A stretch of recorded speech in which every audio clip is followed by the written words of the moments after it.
says he wants to take away all firearms from New Yorkers who are convicted of domestic violence crimes. Over the years, the governor has passed the strongest gun control laws in the nation.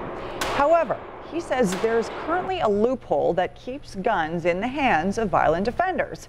In 9 of the 10 deadliest mass shootings in United States history, including Las Vegas and Sutherland Springs, the shooter had an existing record of committing violence against women, threatening violence against women, or harassing women.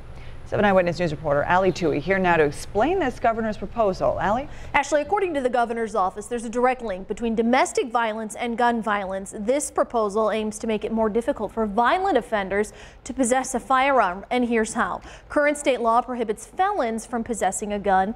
Cuomo's proposal adds misdemeanors to the list of prohibited offenses.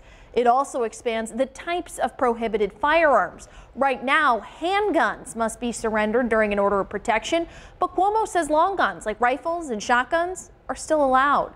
He says his legislation would force offenders to hand those over as well.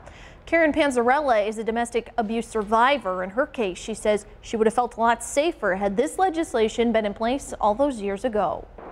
The judge did make him remove the firearms, but he allowed him to put them at his friend's house. And as soon as they were put at his friend's house, I got threatening calls from his friend about that fact. And so I still didn't feel comfortable that he knew where the firearms were and they were accessible to him. In domestic violence cases where perpetrator has a firearm, 500% more likely to end in a homicide. So it makes perfect sense. Right now, it's unclear how the governor plans to get this passed. He could use it as a bargaining chip during budget negotiations next year. It's also possible it could require a vote from the legislature to become a law. We expect to learn more on that in the coming months. Gun rights advocates, though, say the governor's proposal is actually redundant. We're going to tell you why tonight at 6 o'clock. Allie Tui, 7 Eyewitness News. All right.